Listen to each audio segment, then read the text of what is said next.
ಅಡುಗೆ ಮನೆ ರೈಟ್ ಪ್ಲೇಸ್ಮೆಂಟಲ್ಲಿ ಇಲ್ಲ ಅಂದರೆ ಒಂದಷ್ಟು ಕಾಯಿಲೆಗಳಿಗೆ ಗುರಿ ಆಗ್ತೀವಿ ಅನ್ನೋದನ್ನು ನೀವು ತಿಳಿಸ್ಕೊಡ್ತಿದ್ರಿ.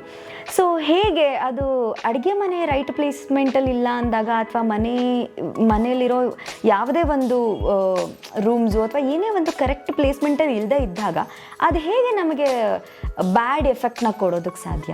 ಬ್ಯಾಡ್ ಎಫೆಕ್ಟ್ಸು ಹೇಗಾಗುತ್ತೆ ಅಂದರೆ, ಸೈಂಟಿಫಿಕ್ ಆಗಿ ಹೇಳ್ತೀನಿ. ಆ್ಯಕ್ಚುಲಿ ಅಡುಗೆ ಮನೆ ಆಗ್ನೇಯದಲ್ಲಿರಬೇಕು ಅಂತ ಆಲ್ರೆಡಿ ದೊಡ್ಡವ್ರು ನಮಗೆ ಹೇಳಿದ್ದಾರೆ. ಅದು ಬಂದು ಉತ್ತರ ದಿಕ್ಕು ಕಡೆ ಹೋದರೆ, ಅಲ್ಲಿ ಉತ್ತರ ದಿಕ್ಕಿನಲ್ಲಿ ಸೂರ್ಯನ ಕಿರಣಗಳು ತುಂಬ ಕಡಿಮೆ ಬೀಳುತ್ತೆ.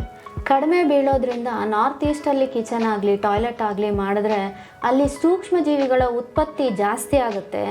ಸೂರ್ಯನ ಕಿರಣಗಳು ಇಲ್ದಿರೋದ್ರಿಂದ ಅಲ್ಲಿ ಸೂಕ್ಷ್ಮ ಜೀವಿಗಳು ಸಾಯೋದಿಲ್ಲ.